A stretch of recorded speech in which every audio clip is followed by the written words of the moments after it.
2 minutes.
Ladies and gentlemen, here tonight to perform Quiet Place by Ralph Carmichael and under the direction of Jeffrey Clayton from the Douglas Anderson School of the Arts. Please welcome the Silhouettes.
Good evening. I would like to take this opportunity to thank the Silhouettes from Douglas Anderson School of the Arts under the direction of Mr. Jeff Clayton. Let's give him another hand.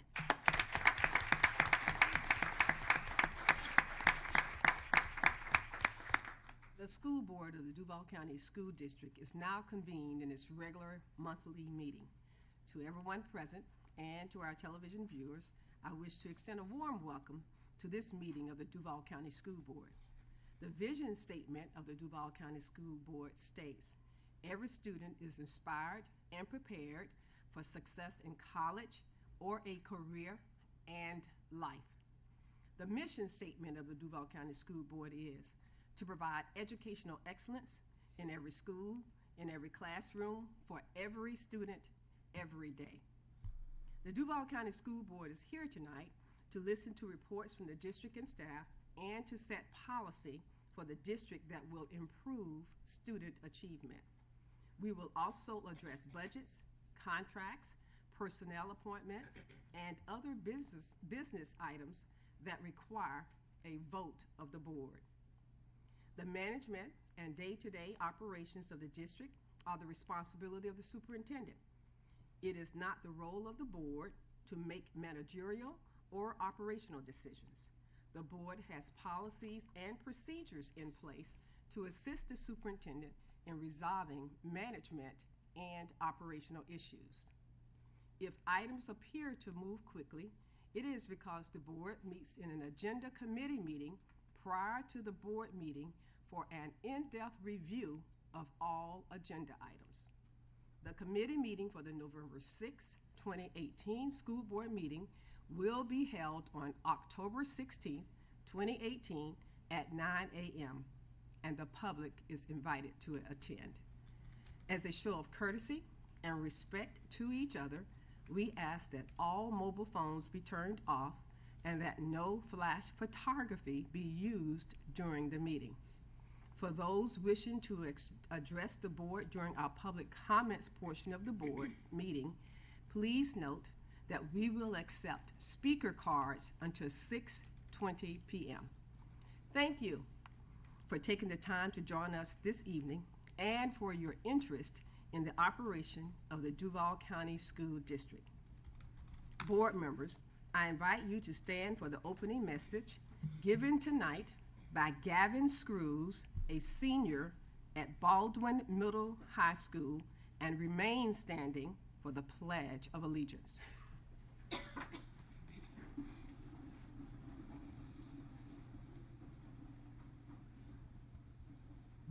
Could we bow our heads for a moment of prayer? Dear Heavenly Father, thank you for this time that you've given us to come here to this meeting, Father. Lord, thank you for this amazing administration that you've given Duval County to come and make these difficult decisions that they do every day, Father. Lord, we thank you for the wisdom that gets them through each and every day, Father. And Lord, thank you for the protection that you've placed over Duval County up to this point, Father. And Lord, we pray that your hedge of protection would still be in your hand, Father. And Lord, we pray that everything goes well in this meeting, Father, and that you would give your wisdom to everyone who needs to speak and to all the decisions that need to be made. In your name I pray, amen. I pledge allegiance to the flag of the United States of America and to the republic for which it stands, one nation, under God, indivisible, with liberty and justice for all.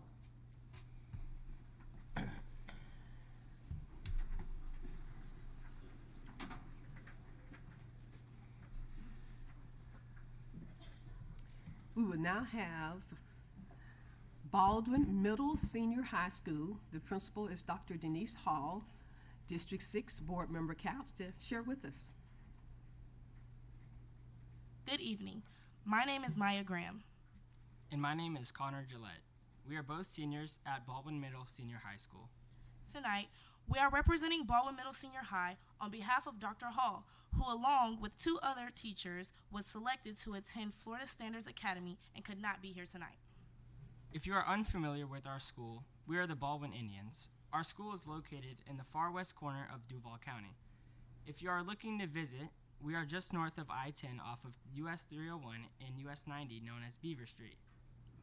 We are Duval's only comprehensive neighborhood 6 through 12 school. Our tribe is made up of 571 middle schoolers and 673 high schoolers.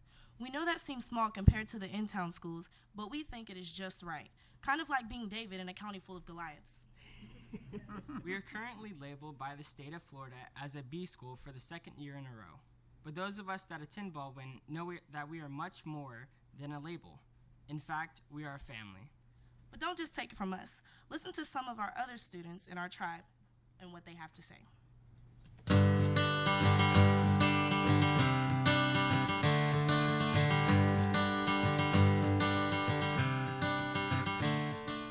Remember, Indians, you are part of a tribe. Try your best, respect everyone, inspire others, bring your A game every day. Have a great day. Hi, welcome to Baldwin Middle Senior High School. I'm Sierra Guerra, your 2018 Miss Baldwin. Our vision at Baldwin is to be a place where every member of the Baldwin family is inspired and equipped for success in post-secondary education, a career, and life. Baldwin is dedicated to providing high-quality educational opportunities for all of our students. Another turning point, a fork stuck in the road. Time grabs you by the wrist, directs you where to go. So make the best of this test and don't ask why. It's not a question. I'm involved in robotics at Baldwin because I did it in 6th grade and I liked it. And it also has a dual enrollment program that I was interested in. I'm involved in robotics because I wanted to learn about how to build cars and how they work. Because cars are really fun to work on. A lesson learned in time. It's something unpredictable, but in the end is right. I hope you had the time of your life. The leadership program establishes a sense of togetherness. It allows everyone in the school to become one. We address the issues that happen not only inside of school, but outside in our community and around the world.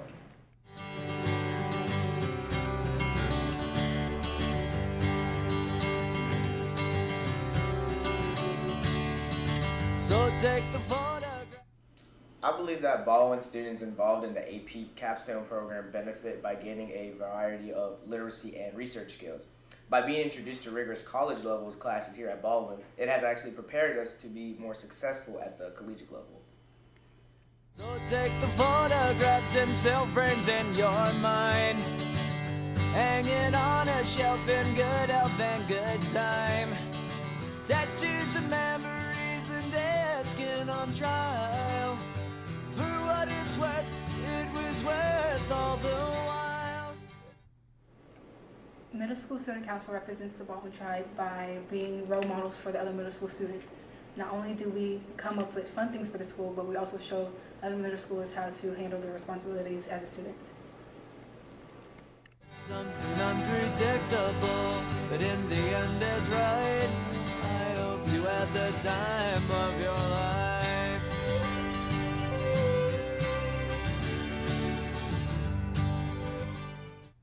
I think it's important that here at Baldwin we have a ROTC program so that we can teach students discipline and they can have fun at the same time. I think it's important for our JROTC is because to take responsibilities and pride of what you like to do and what you want to do when you're older.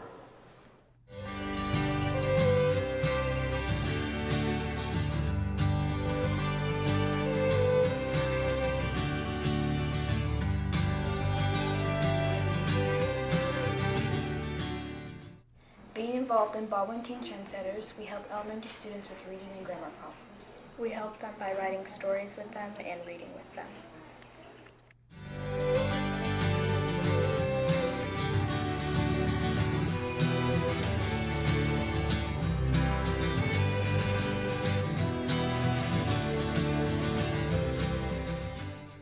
Being a part of the Baldwin Digital Communication Magnet has benefited me from teaching me basic coding, website designing, and Photoshop.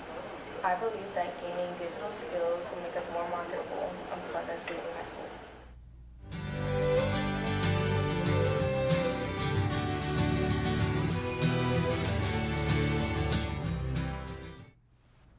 Avid has helped me here as a student at Baldwin because I've learned great study skills that I can use in the future, and I've been learning how to participate in a group setting. I believe that AVID will help me get to a great college that I want to attend and will set me up for success in life. It's something unpredictable, but in the end it's right. I hope you had the time of your life. Here at Baldwin, restorative justice has a positive impact on student life. This student-led group helps restore classroom and personal problems by having conversations with them and guiding them to better decisions. It's something unpredictable, but in the end is right. I hope you had the time of your life.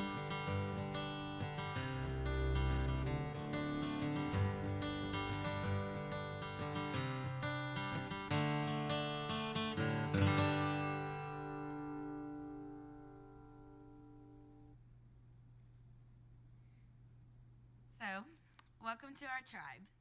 Before we end our presentation, we have one more thing that we must add. Among you, we have one that has been our teacher, mentor, colleague, and friend. We are proud of all she has done, not only for Baldwin students, but for students all around Duval County.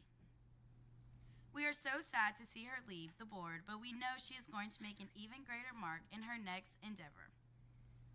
Mrs. Becky Couch, these are just small tokens of our esteem for you.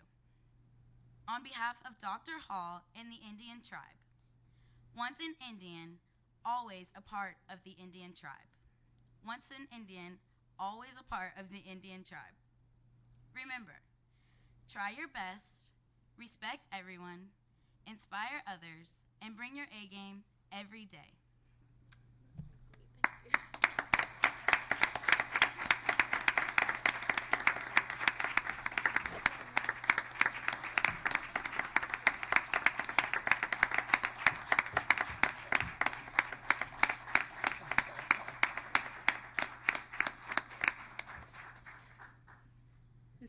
Okay, listen, I don't know how I'm going to follow all of that. First of all, I want to say I'm so proud of the students. I think this is one of the first times we've really had just student-led everything, and it's just so amazing and so inspiring to see our students kind of take the lead at this. And so I look forward to seeing one of you sitting up here one day representing the tribe, because I believe in each and every one of you that you can do that. I selected Baldwin for tonight because this is my last time picking a school to showcase, and it's where I got my start. And I'll forever be grateful that I started in Baldwin. They asked me, do you want to come interview for a health teacher position at Baldwin? And I said, well, where's Baldwin? I should have asked that before I took the job in Baldwin. Because I lived all the way out by the airport, but I thought, you know, yes, I do. And I fell in love with teaching, and I fell in love with public education, and I got to see all of the great things that our kids are capable of. I got to work with some really great teachers who some are here in the audience tonight, and they're just dear to my heart. The school's dear to my heart, and it's so special. I tell everybody when I get to go to a graduation that one's just, to me, it's just what graduation should be about, because these kids come in and they're together from 6th grade to 12th, and yes, there's cliques, but they all support and love one another, and that's what it should be about. That's what public education should be about, recognizing that there are differences among us, but that we should all work together for a common good and a common goal. And I see that in each and every one of you, so thank you so much for coming. And these were really sweet, and I got a little teary-eyed, but I couldn't have thought of a better school to end with. And next month will be it for Board Member Wright and I, but it's been an honor to be your board member, to be your teacher, to be a mentor to students, and it's just been a pleasure and an honor, so thank you. Thank you.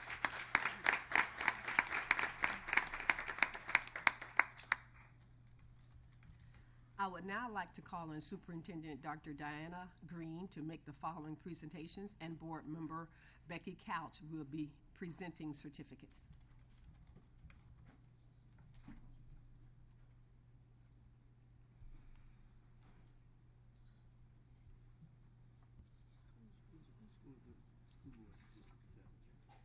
For tonight's first presentation, we find ourselves in the heart of National Hispanic Heritage Month. What originally began as a week-long celebration in the 1960s has grown to a 30-day observance running September 15th to October 15th, celebrating the histories, cultures, and contributions of American citizens whose ancestors come from Latin American countries.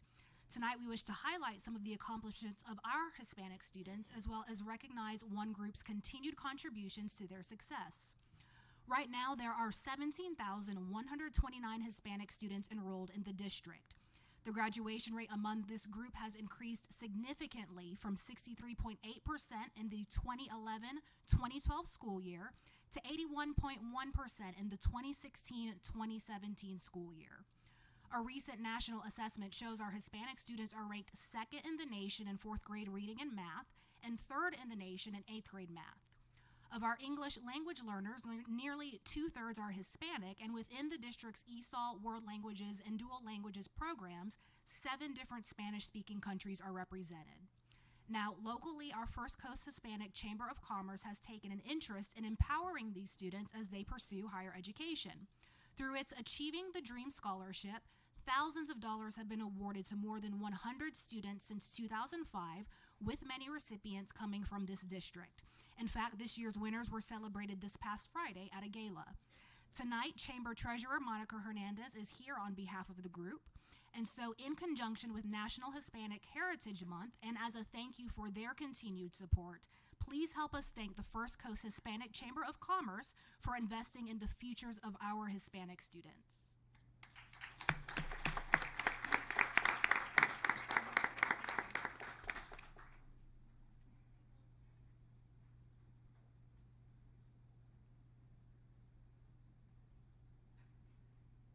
It's not often that a school assembly begins with a big furry dog named DJ walking into the cafeteria and pushing a Winn-Dixie shopping cart full of goodies. But that was the scene not long ago at Bayview Elementary School, a surprise book giveaway that's left a huge impact on our students. This all began as an in-store promotion at Winn-Dixie. Customers were given the chance to purchase certain Kellogg's products, earn credits, and then use those credits on books they could donate. As a result, 6,000 books have been set aside for our district. To help kick things off, Winn-Dixie Regional Vice President Sean Sloan joined our district mascot DJ and board member Becky Couch at Bayview Elementary, where he read to a group of students. Storytime ended with a surprise of snacks and brand new books they could all take home. In all, Bayview students received about 200 books, and the remaining will go to other elementary schools with students who may not normally be able to get books of their own. Here tonight are Jason Caldwell, District Manager for Winn-Dixie, and Paul Butler, Senior Director for the Kellogg South Regional Account. And here from Bayview Elementary are Principal Lindsay Connor and Assistant Principal Catherine Hardigan. And so Bayview could not let this go by without a bit of a thank you gift. So this evening we're also joined by teacher Miss Stieg and some second grade students, Rosemary Balazier, Nevin Brooks, and Madison Hernandez, and they're here to present a banner, and it's signed by students who received these books. And they're still very excited.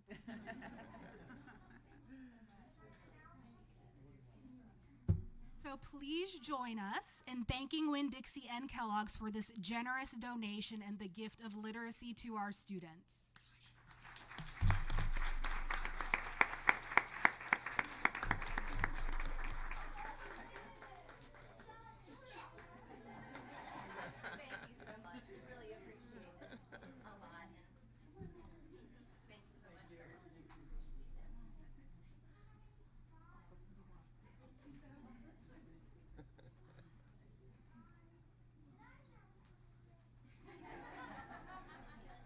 Becky Couch. From textbooks to transportation, playground equipment to paper clips, fertilizer, fuel, and food services. For our final presentation, we're recognizing those who work behind the scenes in purchasing the goods and services that our district just can't go without. This year, our Purchasing Services Department is the recipient of the 2018 Annual Achievement of Excellence in Procurement Award. They are one of only 26 higher education institutions in the entire country to earn what is considered the highest honor from the leading group in this field.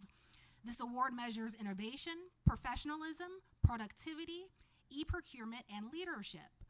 By winning this award, this department proves that they are not only working in accordance with state statutes and board policy, they also prove they're doing so efficiently, effectively, ethically, and with skill and knowledge. To give you an idea of what this team of 14 regularly accomplishes, last fiscal year they issued more than 12,000 purchasing orders worth just over $238 million. Here tonight are members of the Purchasing Services Department, and they're led by Director Terrence Wright. They are Lewis Mitchum, Beth Casey, Donna Blizzard, James Robinson, Lucy Nasworthy, Karen Martin Marine, Cammie Wise, Shadrika Forrest, Valerie Brown, Donna Hall, Alta Mercer Palado, and Terry Lemon Bond. Please join us in honoring this team as a winner of the 2018 Annual Achievement of Excellence in Procurement Award.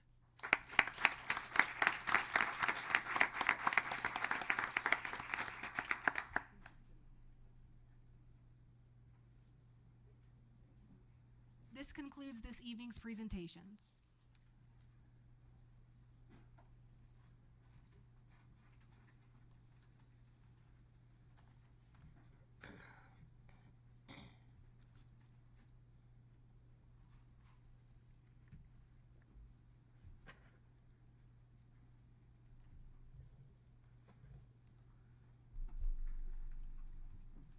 That the Duval County School Board approved the October 2nd, 2018 agenda as submitted on September 25th, 2018 with the following changes.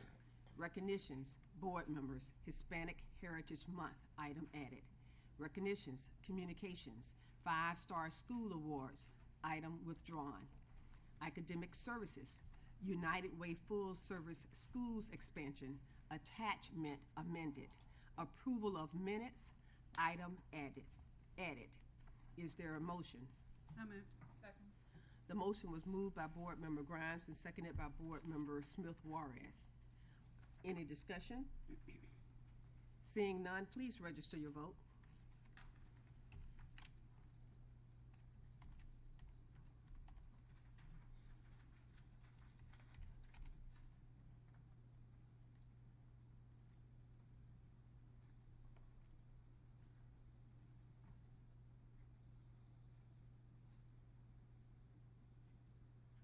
By your actions, you have passed this item 6-0.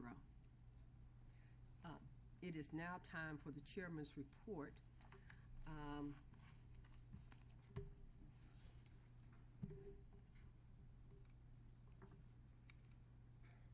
Just want to talk briefly on a couple of items that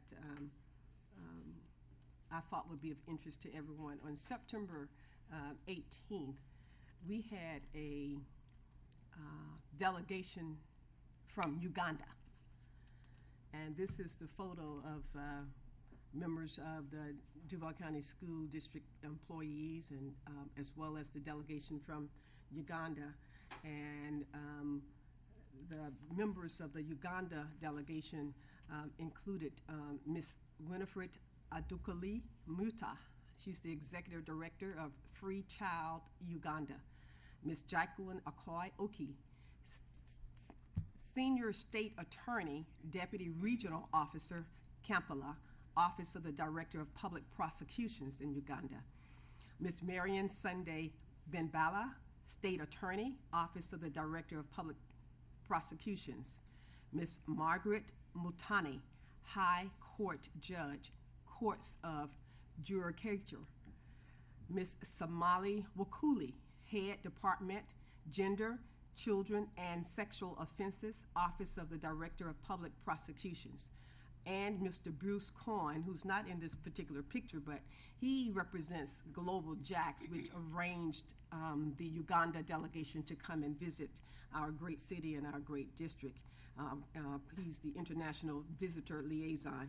And representing Duval County School District was Ms. Josephine Jackson, Executive Director, Equity and Inclusion, Jackie Simmons, Executive Director, Discipline and Student Support, Ingrid Carias, Director, ESOL, Wendy Dunlap, Director, School Counseling and Acceleration Office, Laura Chiarallo, Supervisor, School Student Services, Hind Shahad, Coordinator, Center for Language and Culture. And while the delegation was here, they presented our district with this wooden plaque, Greetings from Uganda, which will be housed at the ESOL office.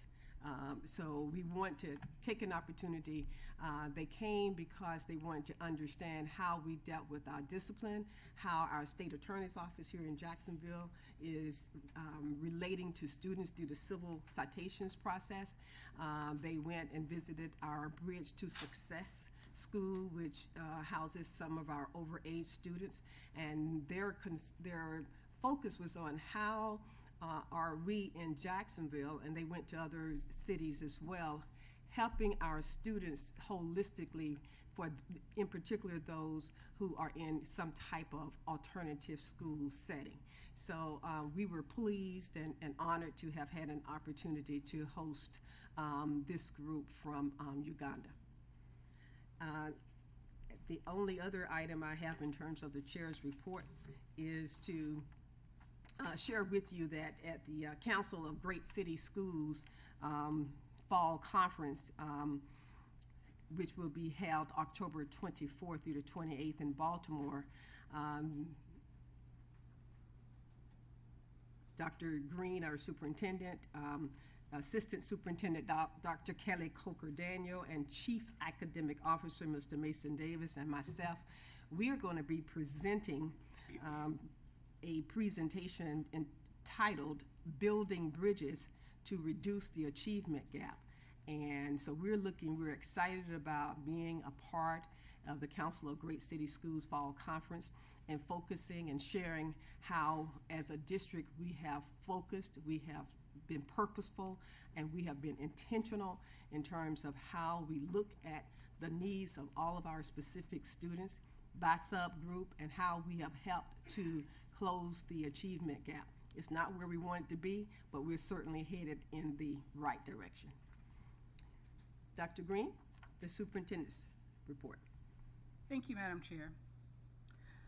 I'm excited to present this month's superintendent's report. One, because we ended the month of September with some awesome activities, as well as the month of October. We have quite a few events happening related to a number of issues, just as you heard, celebrating Hispanic Awareness Month. We ended the month of September with the orientation held on Tuesday, September 25th at the TIAA Stadium. It was hosted by JPEP, which stands for Jacksonville Public Education Fund, and it was very exciting to be there and to speak to the teachers of the years from their respective schools. And when they asked, could you stay and meet and greet, I thought I was just going to be standing around and saying hello. However, I took pictures with all 160 some odd teachers. Fortunately, they were in groups of 8 to 10 instead of individually. But we had a great time, and I think the teachers really enjoyed themselves and going through the orientation and preparing for the event that will happen in February. Real exciting event that we always do in the month of September, Dads Take Your Child to School Day. You know that the event was a hit when you received emails complaining that a dad could not attend, that they were upset because this happened on the day they had to go in early for work, or so it is now becoming a mainstay that dads are really looking forward to that day. But I want to encourage all of our dads that you don't need a special day to take your child to school. You can take your child to school any day. I guarantee you they will love it if you take them to school because it gives them an opportunity to have conversation with you and talk about what's happening during the day or what's going to happen today. And it's just a great event that reminds how important our dads are to the success of our students' academic achievement. I would like to show a quick video that was done by 3 former football players. Donovan Darius is featured in this video, and they talk about how important dads are for school academic success. This school year, we're calling on dads and father figures to join Team Duval. Studies show that when we get involved, we make a difference. So let's do more than just talk about it. We need to be about it. Take your kids to school, talk to them, and show them you care. Or volunteer to be a mentor. With each action we take now, our kids will make gains for a lifetime. So get involved in your community and join Team Duval.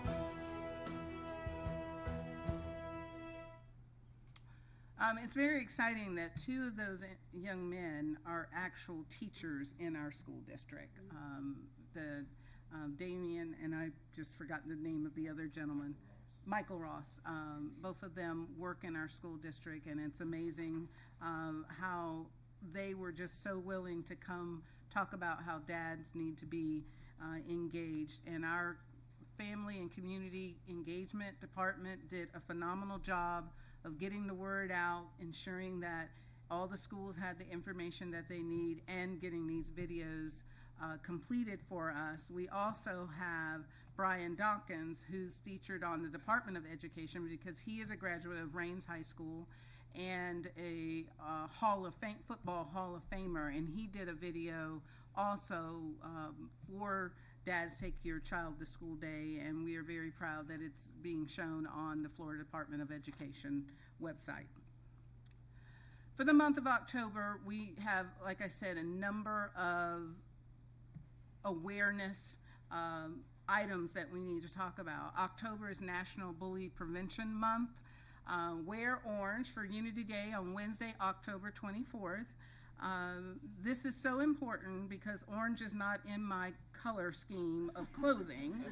I am going to find something orange to put on for, and I thought this was going to suffice, but I'm told no, I need to find a dress, a shirt, something that's orange. But in all seriousness, we all have to focus on preventing bullying. Bullying does not cure itself. It is only cured by our students, when you see something, say something.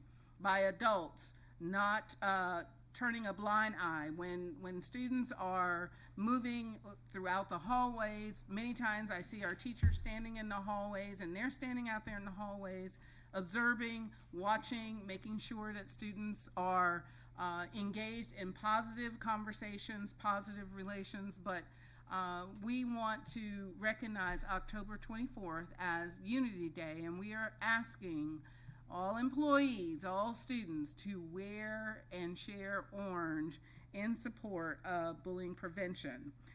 Together we are united for kindness, acceptance, and inclusion. And this is a day for us to show how we stand together and how we stand strong for all of our students. Other parts of the October Awareness Initiative, you may notice I normally am wearing glasses. My glasses are broke, so I'm going to do my best to read from this paper. We want schools to order their own free. We have posters for Unity Day. Schools will be creating banners and holding school-wide assemblies and contests for bullying prevention and attendance awareness. Attendance awareness is also the same as the month of October. It is so important that we talk about attendance. Attendance is one of the highest indicators of whether a student will have academic success, or it is also one of the highest indicators for a student that is a potential dropout. And so we need to continue to have this conversation about the importance of being at school every day. We're also going to have participate in activities like Project Connect, Unity Day Parade, and our mural projects.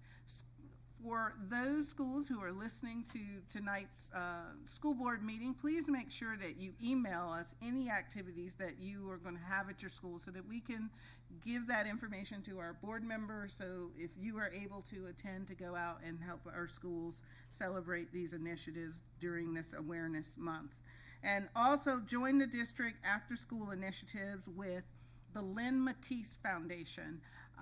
Mr. Simmons and his department has been working with Lynn Matisse and his foundation to do an initiative on bullying awareness. He actually brought this to us like my third week on the job, and I was able to connect him with Mr. Simmons and his department to find out how we can partner together to work on reducing bullying in our schools.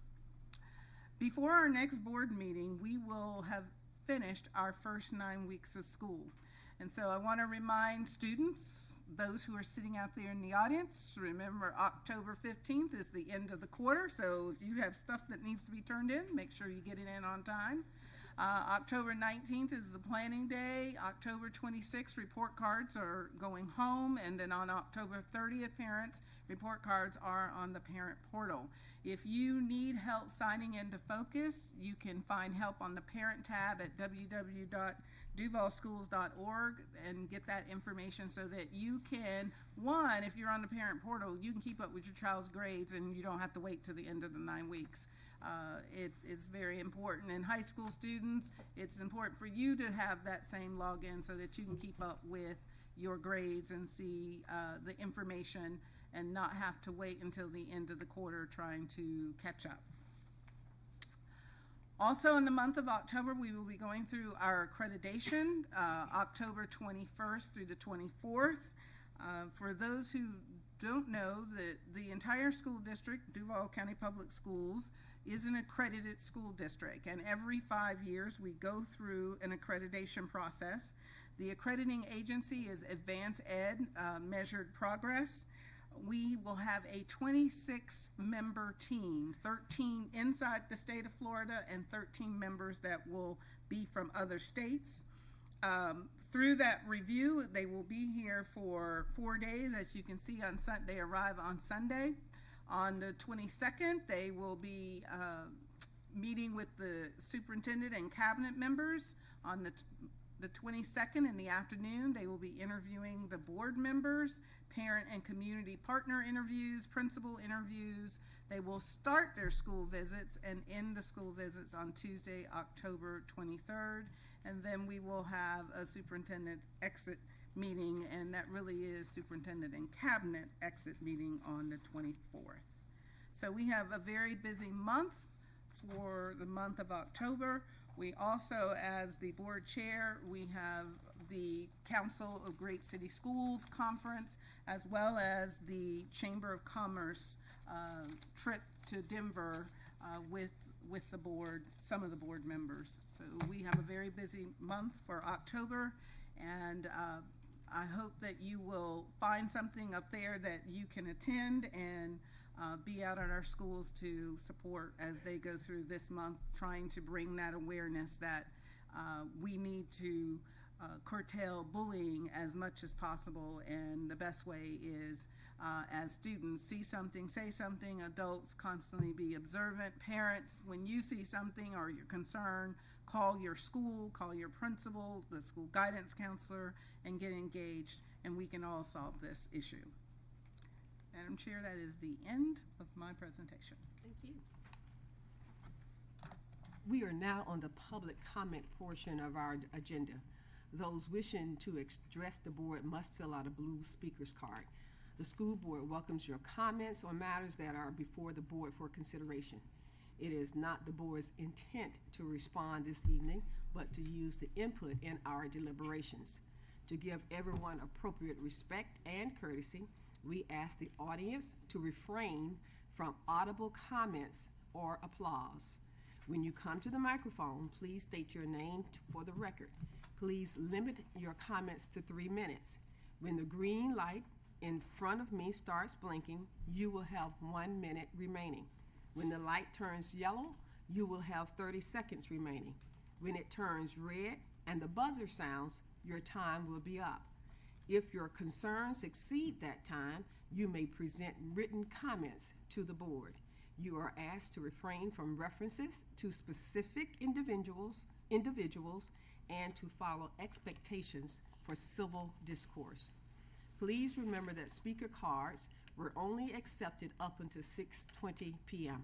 Thank you for taking the time to address the board. The first speaker is Jairus Johnson, followed by Caleb Motley.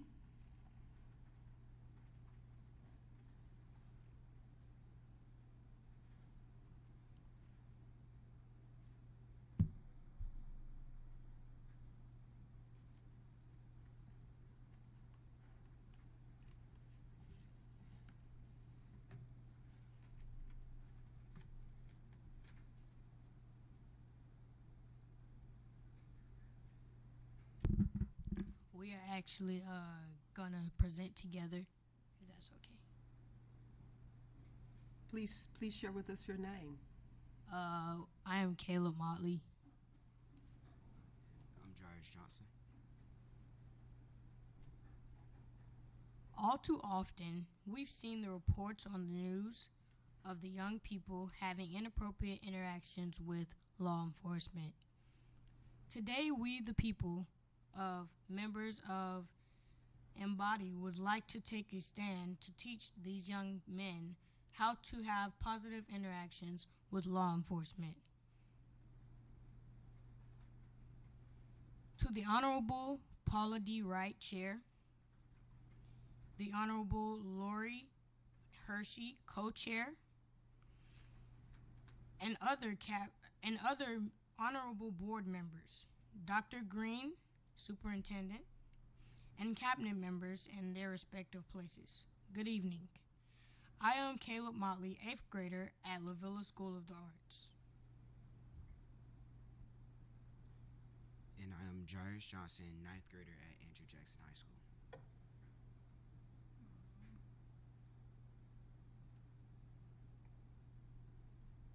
The Embody program is designed to chart the journey of young African American males as they strive to make the fullest potential in the areas of education and social and emotional development, thus enabling them to acquire the skills needed to become responsible, independent, and productive members of their community.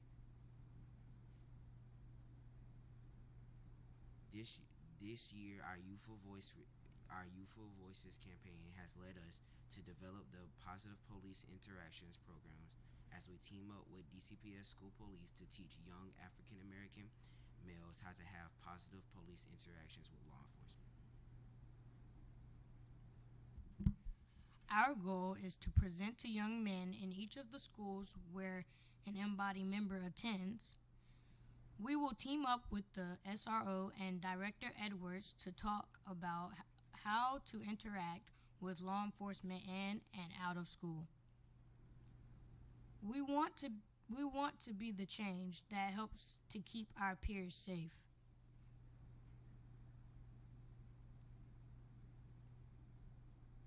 Thank you to Mr. Corey Wright, Region Superintendent for High Schools, Dr. Michael Henry, Region Superintendent for Middle Schools, and Director Michael Edwards for meeting with us and assisting us in getting these presentations in our schools. A special thank you to Director Edwards, who has agreed to meet with Embody to develop the school presentations. We know with this partnership, we will be able to help keep our peers safe. Thank you. Thank you. Rufus Fletcher, followed by Michelle Braun.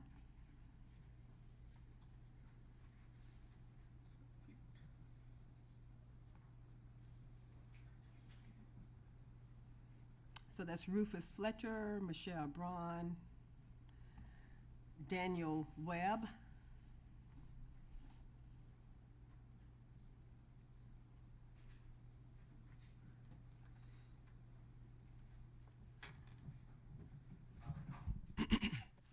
My name is Rufus Fletcher. I was at 2674 Edgewood Avenue West. Basically, I'm like right across the street from Range High School. I remember a couple of years ago, my son was one of the only kids, and I think that Ribault's graduation rate was like 40% or something like that back then. And my son was one of the only kids that graduated that particular year. And that was also the year that these kids had this big knockdown, drag-out fight in the halls of Ribault, and they were shooting up the school on the day of testing, this most important day of testing. I came down here, I spoke about it back then, and I had to do something. So I went out into the community, I passed out flyers, and stuff like that I had wrote myself, and, like asking the community to step up a little bit, and basically just try to get a hold of this violence that was getting ridiculous. These kids were they were preparing to take their tests for, like, I think it was like the FCAT or something like that, some kind of college placement or some kind of SAT test, and then there was all this violence at the school all of a sudden on the same day, which was ridiculous. It almost looked coordinated. And to the point where these kids, they're sitting ducks out there. Okay, now I filmed a documentary movie that talked about a little bit of this a while ago, and the documentary movie, I took it over here to Channel 4, Channel 12. I talked to a couple of news reporters about it, and after they did some research on the material in my movie, they said that my neighborhood where I lived, which was Durkeeville at the time, was one of the worst neighborhoods for violent crime. Now, knowing what I know, why the violence became so animated, and I know y'all. I don't want to end on a bad note because of what that other little kid just said, but they had dirty cops in Durkeeville. Okay, that's basically it. You got one side of the argument that has dirty cops. You got another side of the argument that doesn't have dirty cops. Okay, so the violence gets ridiculous. It's a slaughter. And that's what it looks like happening at Range right now. So I want to say, you don't need to just watch these kids. I know these parents probably need to be training their children more, training their children better. But you need to watch some of these police and law enforcement people out there. JSO catches them all the time, dirty cops, taking bribes from the Russian mafia, taking bribes from Chinese heroin dealers and stuff like that. JSO catches them all the time over there across the river from y'all. It's not far-fetched. It's not ridiculous to think that this stuff is going on, because it is every day. And that's the last time I saw this kind of ridiculous violence, was when they had dirty cops over in Durkeeville. Thank you, Mr. Thank you so much. Y'all have a nice evening, okay? You too. Michelle Braun, followed by Daniel Webb, followed by Darlene Miller. Good evening. My name is Michelle Braun, and I have the privilege of leading United Way with awesome partners like Keto Porter, who's going to join me. And so one of our favorite quotes is that never doubt what a small group of thoughtful, committed citizens can accomplish. They can change the world, and indeed that's the only thing that ever does. And so we're here to say thank you to you all, and to, if we can, name some staff members. I just paying attention to naming people, okay, who've helped make possible an opportunity for us to expand mental health services to every child in the whole district. And that thanks starts with you all and your creative thinking about how to take a tragic situation in Parkland and really partner with the city to expand mental health services, which we'll be talking about in a little while. I also want to thank Dr. Green, who stepped right in, appreciate that. Dana Krisner, thank you for all your hard work. Jackie Simmons, Katrina Taylor on the staff have been amazing partners, along with Keto Porter on my team, who runs full service schools. I also want to call out 5 partners who are nonprofit partners in the work. Sometimes we don't always say thank you. So Children's Home Society, Jewish Family Community Services, Daniel Memorial, sometimes Daniel, Family Foundations, and Keto, I'm forgetting somebody, Child Guidance are partners. A lot of coordination goes into this, and we're really, really proud to be a partner. Karen, I also want to just especially thank you for all the work that helping us figure this out. Again, my name is Keto Porter. I serve as the Full Service Schools Director for United Way, and I do want to echo Michelle's sentiment in regards to thank you all as board members. Thank you, Superintendent. In regards to this collaborative partnership, this has been a strong partnership for the last 27 years. And we have a lot of collaborative, like I said, funders as well as providers. And I will say that, one of the great thing is that we were able to provide a lot of comprehensive services. One of the gaps in services was that we were not able to provide those services to every school in every Duval County public school and every student. So through this partnership, now we are able to say that we're able to provide mental health services, mental health access to every kid in Duval County. And again, it's because of your thought leadership. Thank you so much in regards to that. And like Baldwin was up here just, not long ago, that was an area that we never were able to dedicate a therapist to, but because of this partnership, again, through blended funding as well as providers, we are now able to provide those services to every kid in Duval County. So again, thank you all for your continued support of Full Service Schools and this initiative. Thank you. Daniel Webb, Darlene Miller, Ted Corley. Hi, my name is Daniel Webb. Thank you, ladies and gentlemen, for what you do for our children. I don't know if I'll be able to get this in, but on September 20th, my son texted me, "Dad, come to the school. I found a gun. A lot of stuff happened, and I can't really talk. I'm in the office. I'm a witness." Then I get another text a few minutes later, "I think they know I'm the snitch." My son sees a gun in school. My son is gun educated, probably knows more than half the people in this room about firearms. He saw a gun. If my son tells me he saw a gun, there was a gun in the school. Officer 41752, we go in for a meeting, nobody's got any answers. When I get to the school, the first person I come in contact with is the assistant principal, has no idea there's a gun threat. Second assistant principal, no idea. A dean, no idea. This officer took it upon himself, I guess did a little crash course investigation, did not go in lockdown. I got a question for you guys. What is protocol if a student comes forward and says they've seen a gun in the school? I leave this, after an hour long of no answers, I leave this school, go back to work. My wife calls and says there's 3 officers at my house. So I asked them to get on the phone, let me talk to them. I rushed home to meet them. Still don't know what those officers showed up for. We had a great rapport, talked, shook hands, just like I did with everybody in the room Thursday when this happened. I go back to the school Friday for a follow-up meeting. They give me a no trespass warrant for trying to get answers why that school did not go in code red and lock down and let's find a gun. She tells me, the principal, which wasn't there Thursday, tells me Friday that it was my fault that the school had to go in code red. They didn't do that until I had already left. I am asking you guys for a full investigation of why that follow-up was not done in that school. There's a lot of parents that had to bury their children because of a gun in the school.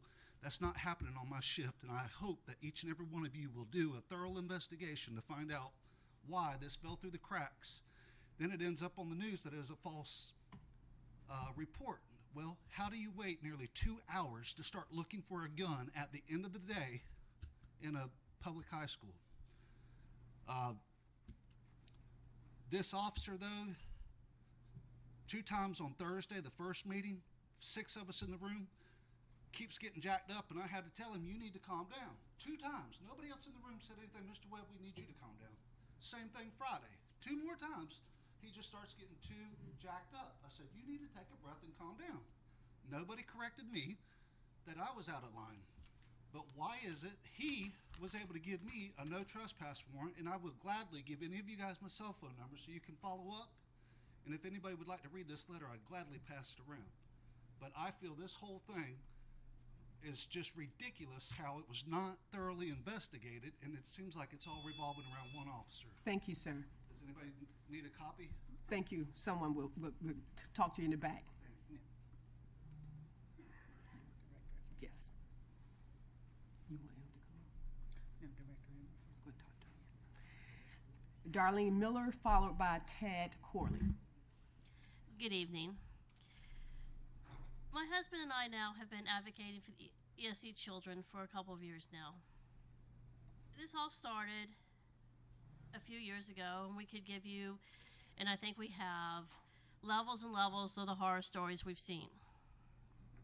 Now, life has gotten much better for us, and we thank everybody involved, and especially members of the board and the superintendent who has taken an interest in the advocacy of the ESE kids.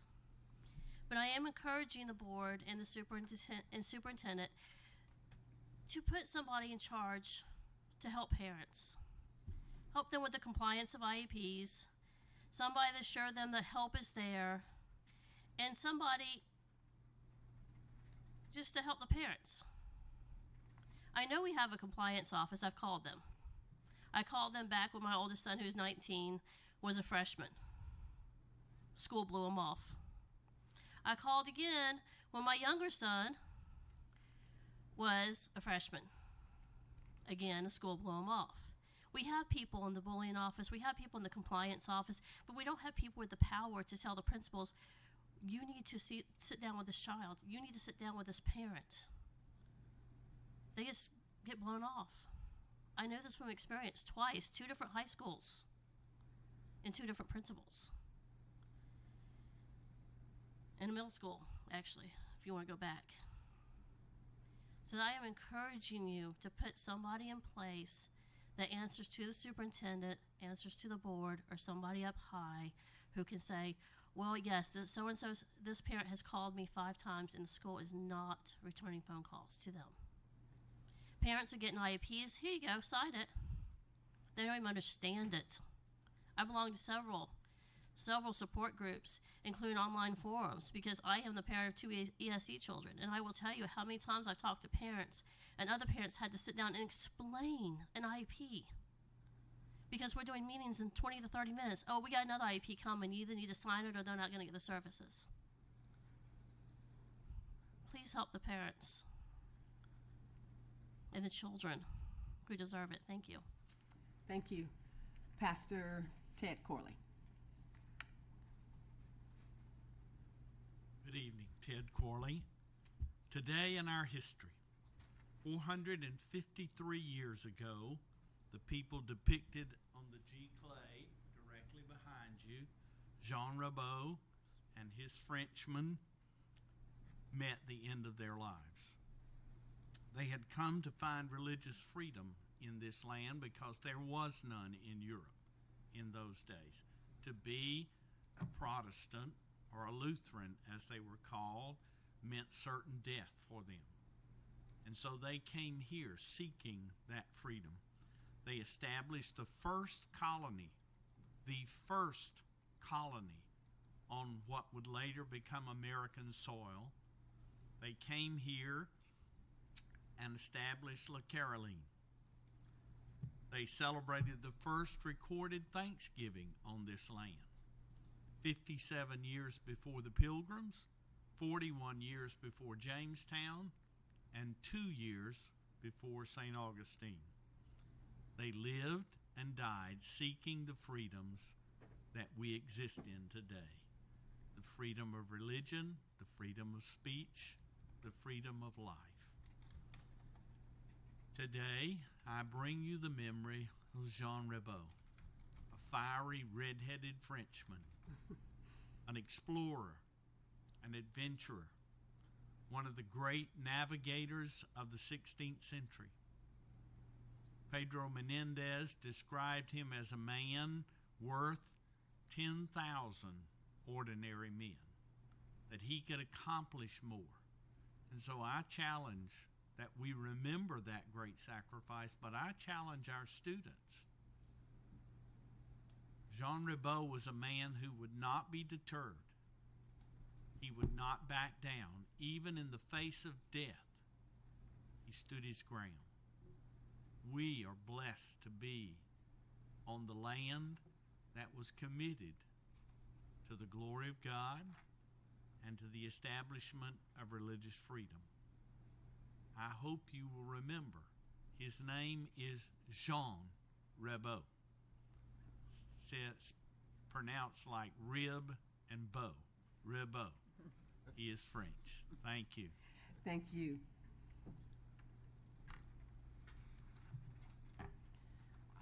Are there any parent organizations representatives present in the audience?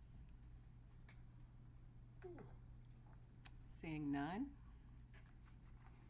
How about comments from any of the employee organizations representatives? Okay. Moving right along. Approval of minutes. That the Duval County School Board approve the minutes for the meetings listed in the agenda item. September 10th, 2018, Board Workshop. September 11th, 2018, Board Workshop.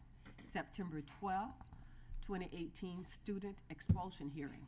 September 17th, 2018, Board Member Meeting. September 18th, 2018, Board Workshop and Committee Meeting. September 18th, 2018, Special Board Meeting, Budget. September 19th, 2018, Policy Handbook Review Meeting. Is there a motion? So moved. Second. The motion was moved by Board Member Couch and seconded by Vice Chair Hershey. Any discussion? Seeing none, please register your vote.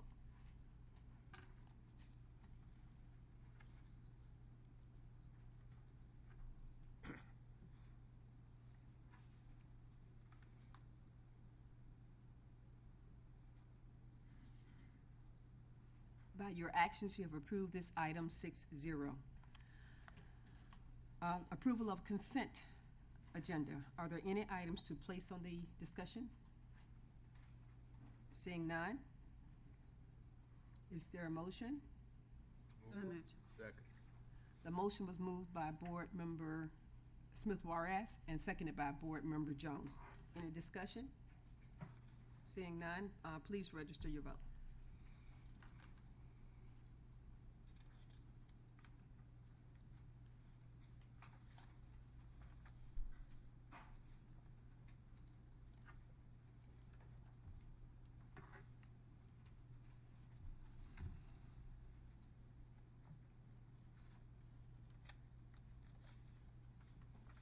By your actions, you have approved the consent agenda 6-0. Consent with comments. United Way Full Service Schools expansion. Board Member Smith Juarez. Thank you, Chairman Wright.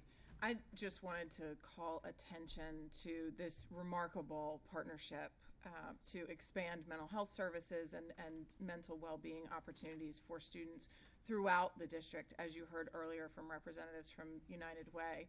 Our full service schools partnership and model, as you heard, has been in existence for almost 30 years. But going on maybe almost 5 years, probably approaching 5 years now, that partners began coming together to say, while full service schools is doing tremendous work with the students that it is able to reach, there has to be a way to reduce wait lists. There has to be a way to think differently about how we deliver services and about how this partnership could expand. And so I want to say a tremendous thank you to those partners who knew at that time and in that moment that there was a growing need and a acute need for more mental health services, looked at Denver, looked at Baltimore, had some time to really research and plan about what would be best for this community given the infrastructure that we had and the services that we knew we needed to build. We had district staff who were involved in those conversations from the beginning. I'm sure I will miss some people, but I want to say particular thanks to Dr. Davis, to Dr. Krisner, to Wendy Dunlap, to I'm going to forget some people, which is why I shouldn't start. But to those district staff who were involved in those conversations, and to the private partners who also were a part of the work that was developing and happening.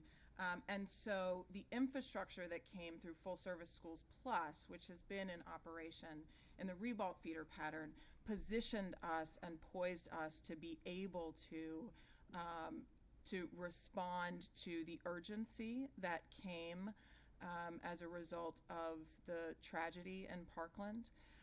But I just want to say thank you to those who were involved previously, who knew the need, who were responding to the need, and now with the resources from the state with resources from the city, and I want to recognize that very quickly and without hesitation, the city stepped up to make sure that we could fill the gap that was necessary based on the state funding, as well as some private philanthropists who continue to make sure that services are at the caliber that is needed. So it was the funding, it was the partners who came together and said, we will learn up quickly about how to connect with these folks who will be in schools and connected to those full service school sites. And I think that this is something that we can't minimize in terms of the potential impact to our students, the opportunity of service in the school site. With Full Service Schools Plus, we not only saw referrals increase, which is a good thing because students are being identified and receiving the services that they need, but we saw wait lists plummet. And while we know it will take some time to get up to speed in all of our schools, we can expect that we'll see similar results. And so I want to say thank you to the United Way. I want to say thank you to all of the partner agencies. Thank you to our district staff. Thank you to the city and all of those who are supporting this effort. It is a true collaboration, a true partnership, and will pay huge dividends for our students. And certainly my colleagues on the board and the superintendent particularly know that we are all excited for what we know is to come for students. Thank you. Thank you. Any further comments? Ms. Couch. Thank you, Madam Chair. I would like, through the chair to the superintendent, can you give a brief explanation of what the full service school model is and why we're so excited about it? Thank you. I probably should have started there. Well, brief, full service is, and as Ms. Smith-Juarez pointed out, it's mostly in the Ribault feeder pattern, where we can provide services for students that mental health services at Ribault High School. They take it to a step further where they're offering health services for that whole community. So whether it's mental health or physically needing to see a doctor at the Ribault High School, it serves that entire community and provides those wraparound services for students that are many times needed to support them while they're in school. I want to say ditto to all of Ms. Smith-Ward's comments. I'm particularly excited because, as was mentioned earlier, we're able to reach communities that really have very little access. I represent in my district a very rural part of Jacksonville that people forget about. That goes all the way out to Maxville and Clay County and Baker County lines, and there's not a lot of health care out there and services for students. And so I'm excited to see that we're kind of showing what a good model looks like, a good collaborative model and good partnership. And I'm really grateful for the district staff work on this, and as well as our partners.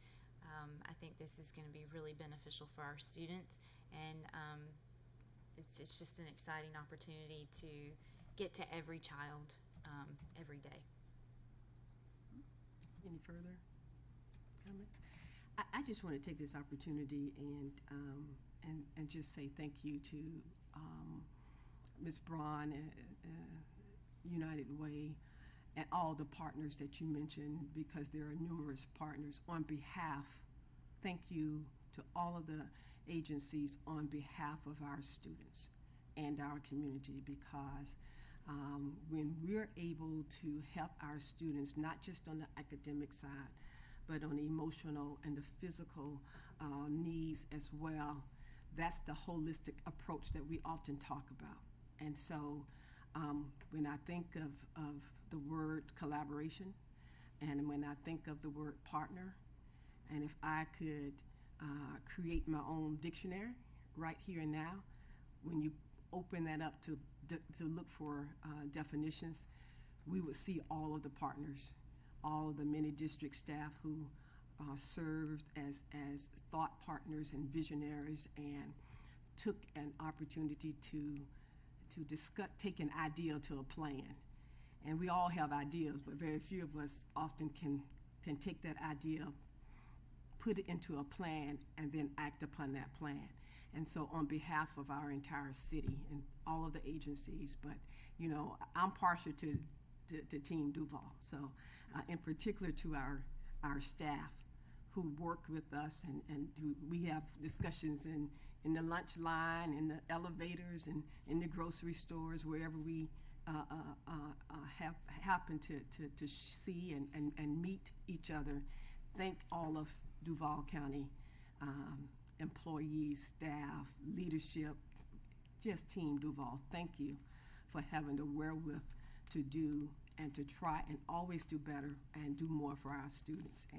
And I'm so proud that as I prepared to exit, that I was able to support a budget that included the services that we're all applauding here tonight, because it was, in fact, the board and superintendent who understood the necessity to prioritize dollars so that we could meet the holistic needs of our children. And so as November comes around, I'm just so proud to know that as we leave, we're placing priority on that holistic approach that we thrive upon for our schools. Please register your vote. Oh, it's no vote. I got caught up. You already did. No vote. You're just kidding. Yeah, I was just kind of getting a little sentimental. School improvement, the dropout prevention plan. Board Member Couch. Thank you, Madam Chair. Through the chair of the superintendent, I just wanted to take the opportunity to give you the floor to explain what this plan is that we're approving, so those who might be bored at home and decided to watch tonight can have an understanding of the plan. Well, thank you, Ms. Couch, to the chair. Actually, I'm going to request Dr. Pamela Davis to come forward and give a presentation on our dropout prevention plan. Oh, I'm sorry. You can do it from there. Yes. Good evening, through the chair to Board Member Couch. The Dropout Prevention Plan is a comprehensive overview of areas of gaps as it relates to our at-risk youth. In reflecting and thinking about the contents this time, I looked at data around each of our grade bands, elementary, middle, and high, to look at opportunities for improvement, and I through collaboration with multiple departments, school counseling, ESC, Mr. Jackie Simmons' office with attendance, we collectively were able to identify 4 goals to work toward. One of them is, the 4 are related to elementary retention, undercredited and overage students, attendance, as well as reducing the number of dropouts. And so the thought is, or my vision for the plan is that over the next 2 years, we will implement the strategies that are outlined in addition to coming up with strategies as we're monitoring and implementing. We're in a position in our district where we have a very comprehensive platform, and we have access to data that will allow us to be intentional about identifying the students that are contributing to our challenges as it relates to attendance, discipline, being undercredited. And so it is the hope that the board will approve the contents of it so that over the next 2 years as we monitor it, we'll be able to look back and see the improvements as it relates to those 4 goals. Thank you, Madam Chair.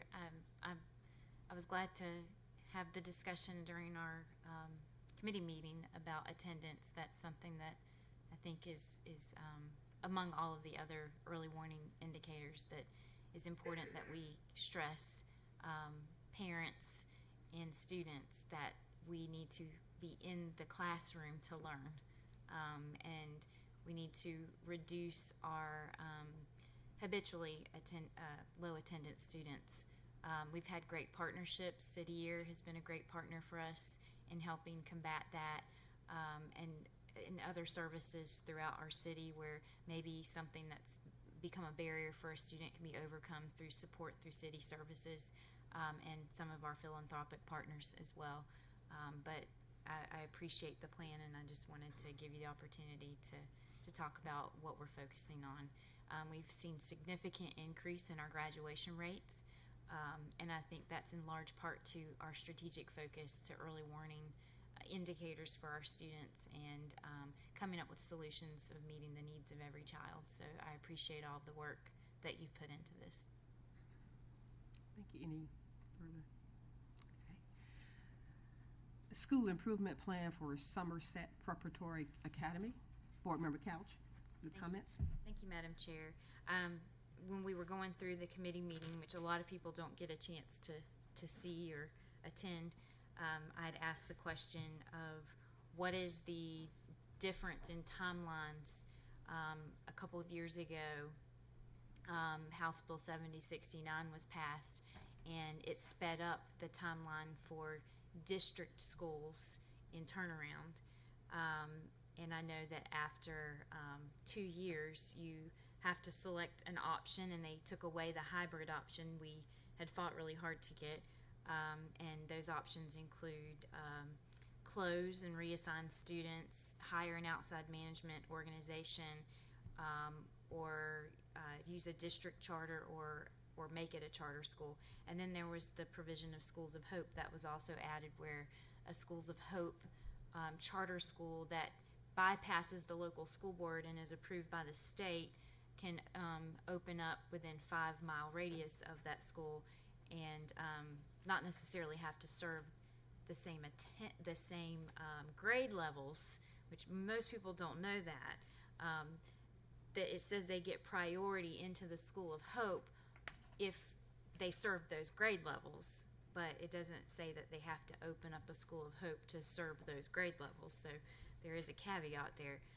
But I did want to give the opportunity to the superintendent to explain the difference. I noticed in this plan, Somerset, there's, I think it's within 5 years, it's D's and F's over the last 5 years. And wanted to get an understanding as to how that can take place with a charter school, but a district school after 5 years would have had to go through all these different steps, and it appears that this particular school is not having to do that. To the board, to Ms. Couch. For charter schools, the first time they receive a school letter grade of a D or an F, they must develop a school improvement plan, and that school improvement plan must be brought to the sponsor, which would be Duval County Public School Board. What is different in their plan is if they earn a school grade of F and then they go up to a D, the time clock kind of starts over for them. They do not have to submit a school improvement plan if they improve one letter grade. But even if they were D and they stay a D, it is not until they have 3 years of Ds that they would have to do corrective action. And in their corrective action, they have to choose either educational services to be provided directly to students, instructional personnel, and school administrators. They could also contract with an outside agency if that entity demonstrated a record of effectiveness, or they can reorganize the school under a new principal that has authority, but they can continue. So if they received a D for 5 years, or D or F, any combination, they have to then choose a different corrective action. So for us, that started after the second D. So the second year for us, we would have already, in the first year, we would have already changed administration and faculty. The required by the state board is by the second, if that school is a D, is the administration, the principal mainly must be removed. And then the third year? Third year, we'd have to determine whether we're going to do an external operator, turn it into a charter, or closure. So we have essentially a 3-year timeline. Yes, before these schools, things we don't like come into and play. these schools would have at least a 5-year. Well, before they had to select those. Their corrective actions, there is voluntarily closure. So they could voluntarily close their school if they chose to. But yes, it takes them up to almost 5 years for any of these really to take hold. I find it, I mean, and this is just me kind of standing on my soapbox, but I find it interesting that we even had local legislators who essentially insultingly called our schools failure factories when they were promoting this particular provision of the bill, yet it appears as if we have charter schools in our district that have pretty much the same track record, yet they get more time than we do. And I am by no means calling them a failure factory, because I don't think we produce failures in our schools. I don't think we can view it in that way, but I find it somewhat hypocritical in a sense that the reasoning behind that major sweeping bill was to speed up a process, but only for district managed schools. And so I wanted to kind of be able to ask those questions. Through the chair to Ms. Couch, I did need to add one point, that if a charter school has an F for 2 straight years, that's for closure. That would, there's some items that you would need to check off, but basically it means that the sponsor can close that school.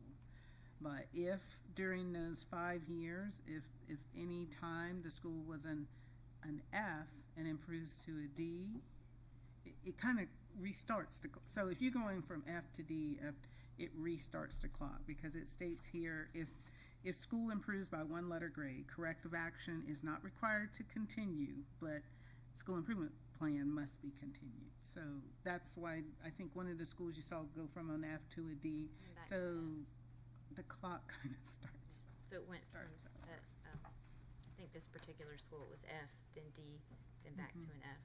And after 2 failing grades, the school board could, which would be the school board, could close the school, but also the state can appeal to the state, and I think the state can overturn us in that decision, if I'm not mistaken.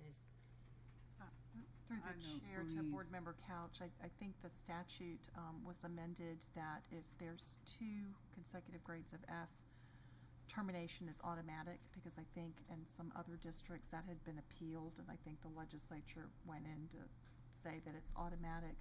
I think the appeal that you're thinking about is that if it's a waiver process. If the double F occurs within the first 5 years of the school's operation, and if this charter school is in a geographic area that has low performing schools, then the charter school can go to the State Board of Education and seek a waiver and leniency from the double F automatic termination standard. But if it's after 5 years, then it's definitely automatic, no waiver. And of course, they always have the right to challenge their grades through that process. Any other speakers? Okay. School improvement plan for Waverly Academy. Ms. Couch. And this is just a similar situation, although this particular school, I think, within the 5 years has had 1 C and the rest are Ds. They haven't had Fs like the previous school. I do have concerns in particular with this one, because you see a significant decline in enrollment, and there comes a time with being able to provide more resources and more support for your students who are struggling. And if they're a D-rated school over a period of time, they probably need more support. It's going to be very difficult for them to provide that when it's such a low student population. I think it's about 100 students, give or take, in there. What kind of support does the district provide charter schools that are in this category with school improvement, or do we? Through the chair to Ms. Couch, through our school choice office is where charter school support comes from. So these charter schools do have a liaison through the district. They are more than welcome to attend any of our principal meetings, any meetings that we are sharing information that would be helpful to them. They are more than welcome to participate. So we do provide sort of that liaison saying, hey, we're offering this. You're more than welcome to attend if it's something that would be applicable to their school. I think just from the conversation tonight, I really wanted to kind of take the opportunity, like I usually do, to point out for the public to understand that there is an unequal playing field that exists here, and it's unfortunate it's occurred, but I don't think the public generally understands what when we're talking about uneven playing field. I don't think they understand what that means, and this is a great example to the public of what that exactly means. And I do wish them the best of luck with their plans. I read through the school improvement plans. I see some similarities in using iReady. There's some differences, and I hope that they can improve their school grades and academic performance for the sake of the students. When you look in the agenda item and you compare them to the schools around, we're outperforming in most cases, especially in this last year. And so I hope if the students are selecting the school and their parents are selecting it for whatever reason, that those students are getting support and quality education. Thank you, Ms. Couch. Any other comments? Thank you. Board member travel, that the Duval County School Board approved the following board member travel. November 26th through the 30th, 2018, Tampa, Florida, Florida School Boards Association's Joint Conference, board members Hershey and Jones. Is there a motion? So moved. The motion was moved by board member Grimes and seconded by board member Jones. Any discussion? Seeing none, please register your vote.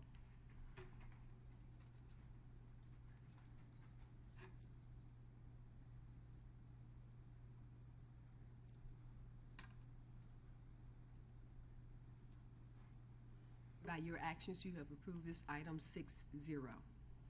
Superintendent travel, that the Duval County School Board approve the following superintendent travel. November 26th through the 30th, 2018, Tampa, Florida, Florida School Boards Association Joint Conference. Is there a motion? So moved. Second. The motion was moved by board member Grimes and seconded by board member Jones. Any discussion? Seeing none, please register your vote.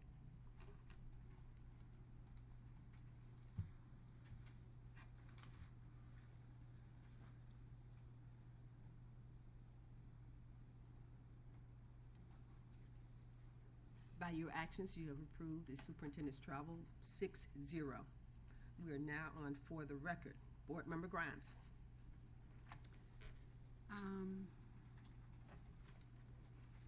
Madam Chair, I really don't have anything except that it warms my heart that we are having partnerships in our community because we certainly need it. And I too appreciate the staff and all of the work that goes into that, because partnering also, it is something that takes work. So that's all I've got for today. Okay, thank you. Board member Jones. Thank you, Madam Chair. Just want to thank the superintendent and Don Nelson for joining us at the EPA town hall meeting on Susie Talbert.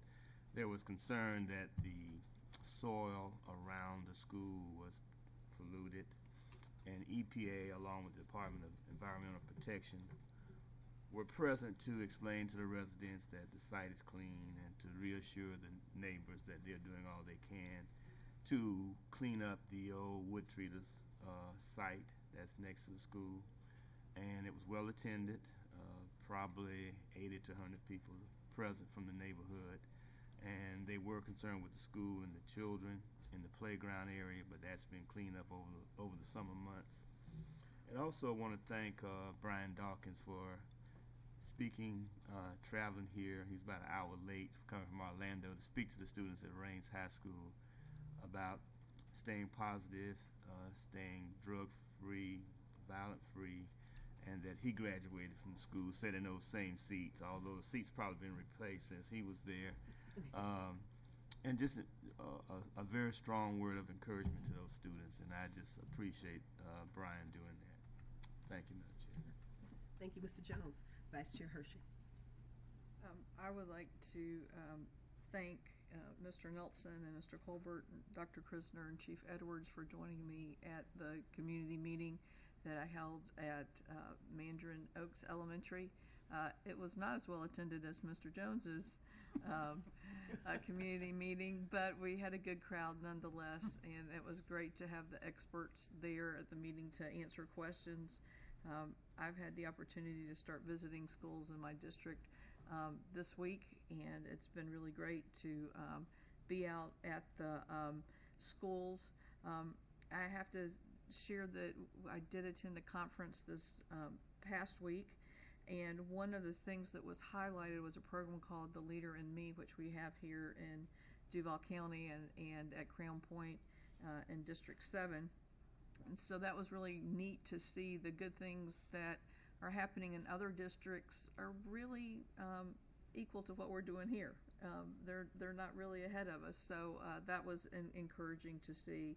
And again, it was great to see that we have a program that was so celebrated, The Leader in Me, in our district already.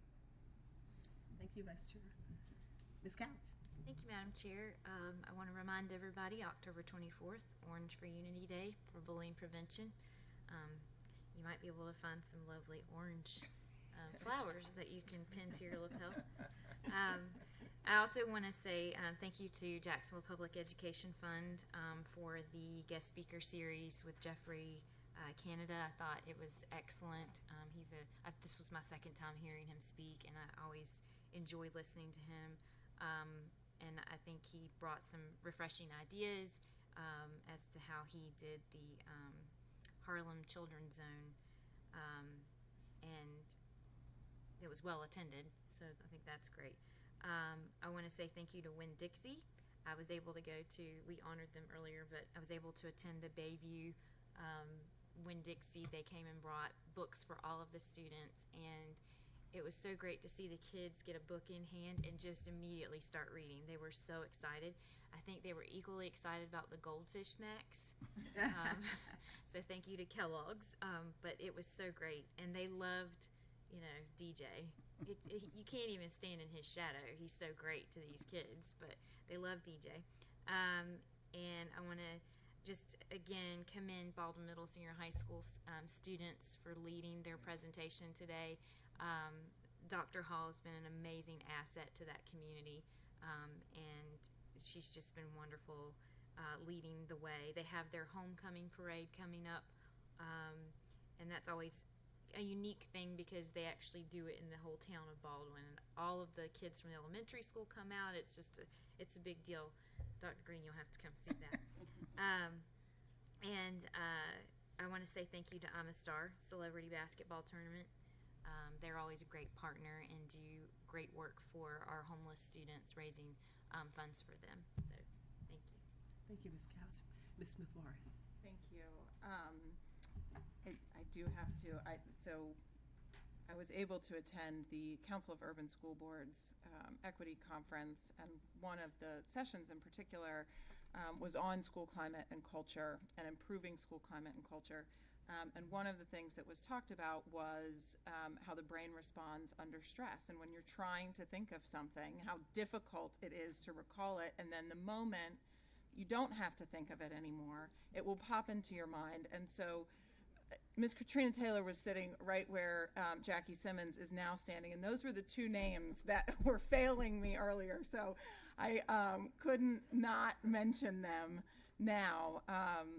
And want to, again, just say thank you to all of the staff who has been involved in such a tremendous partnership that will contribute to the climate and culture of our schools. I think oftentimes when we have bullying, when we have children who are acting out, when we have those situations, it's not because children wouldn't do better if they had the tools and they had the resources and they had the skills. And so certainly awareness, prevention, everyone being a part of the team that contributes to that is important, and look forward to that moving forward. We also had a quite interesting speaker at the conference who spoke about her career in film editing and in production and directing. She also happened to be someone with cerebral palsy, and talking about technology and how it was a tool and a resource for her. And one of the things that she said was, I challenge people to see me for my abilities, not my disabilities. And to look at the things that our students can do, to look at the positive and the opportunities, and how to grow and nurture in our students what they can do, rather than always looking from a deficit mindset. There was also a fifth grader who said, success to me is having a chance to show what I can do instead of one test telling the world what I can't do. And I think as we think about our work as a district and as a board, and as we have these opportunities for learning, that the possibilities of operationalizing these thoughts and ideas about expanding children's abilities and having them demonstrate what they can do is what we look forward to as board members. It's what we hear from board members as we think about For the Record. And so just want to highlight some of those learning opportunities and look forward to sharing more of it with the board moving forward. Thank you, Ms. Smith-Warris. I just want to take this opportunity to thank the I'm a Star Foundation and for the celebrity basketball game. I was able to help the adults win because I did not play.